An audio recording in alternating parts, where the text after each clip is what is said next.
Chapter 15. Mr. Pendanski filled the canteens. The warden got a pitchfork out of the back of the pickup. She poked it through X-Ray's dirt pile to see if anything else might have been buried there as well. "After you drop it off, X-Ray, I want you to bring back 3 wheelbarrows," she said. X-Ray got in the pickup. As the truck pulled away, he leaned out the wide window and waved. "Zero," said the warden. "I want you to take over X-Ray's hole."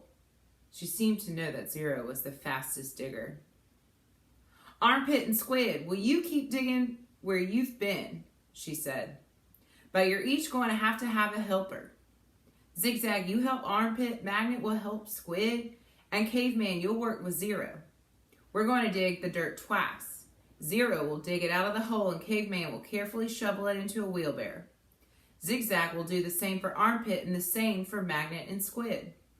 We don't want to miss anything.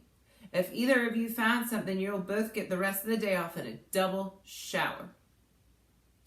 When the wheelbarrows are full, you're to dump them away from this area. We don't want any dirt piles to get in the way."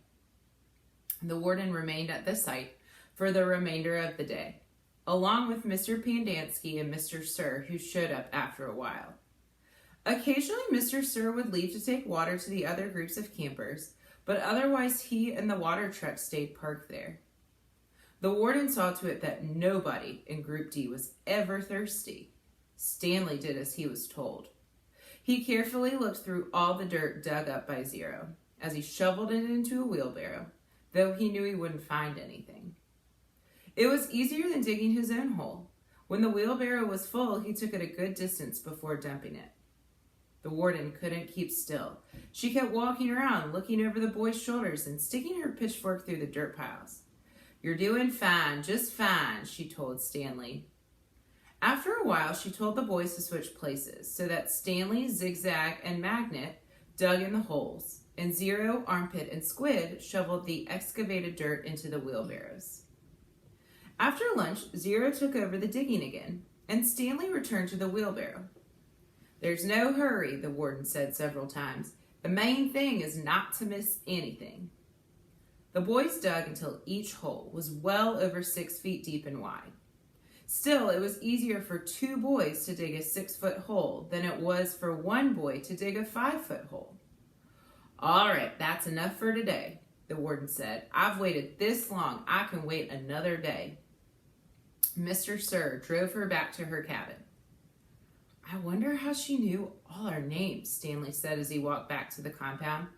"She watches us all the time," said Zigzag. "She's got hidden microphones and cameras all over the place. In the tents, the rec room, the shower." "The shower?" asked Stanley. He wondered if Zigzag was just being paranoid. "The cameras are tiny," said Armpit. "No bigger than the toenail on your little toe." Stanley had his doubts about that. He didn't think they could make cameras that small. Microphones, maybe. He realized that was why X-Ray didn't want to talk to him about the gold tube at breakfast. X-Ray was afraid the warden might have been listening. One thing was for certain.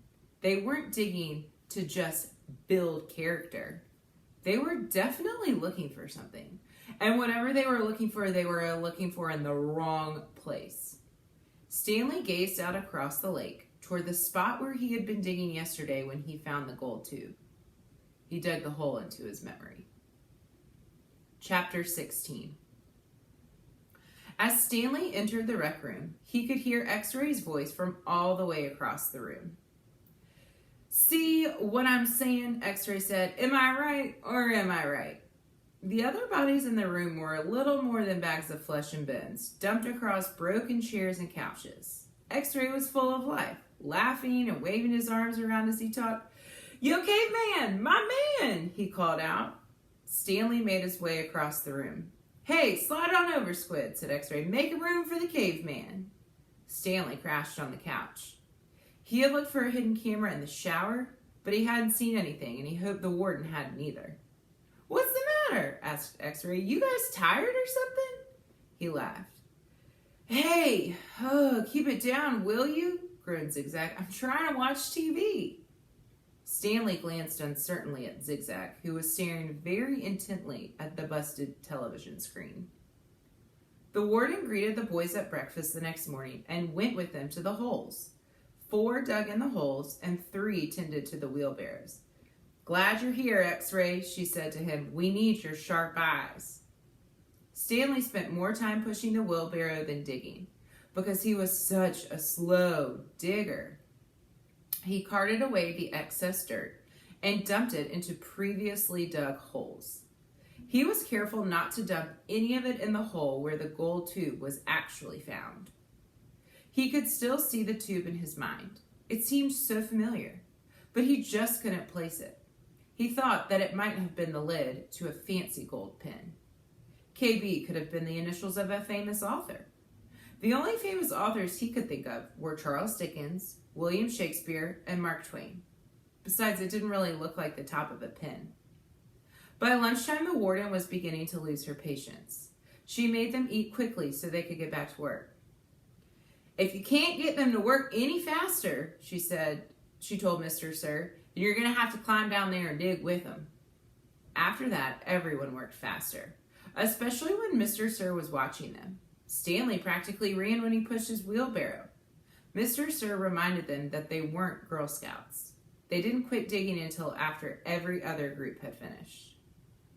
Later, as Stanley sat sprawled across an understuffed chair, he tried to think of a way to tell the warden where the tube was really found, without getting himself or X-Ray into trouble. It didn't seem possible. He even thought about sneaking out at night and digging in that hole by himself. But the last thing he wanted to do after digging all day was to dig at night too. Besides, the shovels were locked up at night, presumably so they couldn't be weapons. Mr. Pendanski entered the rec room. "Stanley," he called as he made his way to his room. "His name's Caveman," said X-Ray. "Stanley," said Mr. Pendanski. "My name's Caveman," said Stanley. "Well, I have a letter here for someone named Stanley Yolentis," said Mr. Pendanski. He turned over an envelope in his hands. "It doesn't say Caveman anywhere." Thanks," Stanley said, taking it. It was from his mother. "Who's it from?" Squid asked. "Your mother?" Stanley put it in the big pocket of his pants. "Aren't you going to read it to us?" asked Armpit. "Give him some space," said X-Ray. "If Caveman doesn't want to read it to us, he doesn't have to. It's probably from his girlfriend." Stanley smiled. He read it later after the other boys had gone to dinner. "Dear Stanley, it was so wonderful to hear from you. Your letter made me feel like one of the other moms who can afford to send their kids to summer camp. I know it's not the same, but I am very proud of you for trying to make the best of a bad situation. Who knows, maybe something good will come of this. Your father thinks he is real close to a breakthrough on a sneaker project. I hope so. The landlord is threatening to evict us because of the odor. I feel sorry for the little old lady who lived in a shoe. It must have smelled awful. Love from both of us." "What's so funny?" Zero asked. It startled him. He thought Zero had gone to dinner with the others. "Nothing, just something my mom wrote." "Well, what'd she say?" Zero asked. "Nothing." "Oh, sorry," said Zero. "Well, see, my dad is trying to invent a way to recycle old sneakers, so the apartment kind of smells bad because he's always cooking these old sneakers. So anyway, in the letter, my mom said she felt sorry for that little old lady who lived in a shoe. You know, because it must have smelled bad in there." Zero stared blankly at him. "You know, the nursery rhyme?" Zero said nothing. "You've never heard the nursery rhyme about the little old lady who lived in a shoe?" "No." Stanley was amazed. "Well, how does it go?" asked Zero. "Didn't you ever watch Sesame Street?" Stanley asked. Zero stared blankly. Stanley headed on to dinner. He would have felt pretty silly reciting nursery rhymes at Camp Green Lake.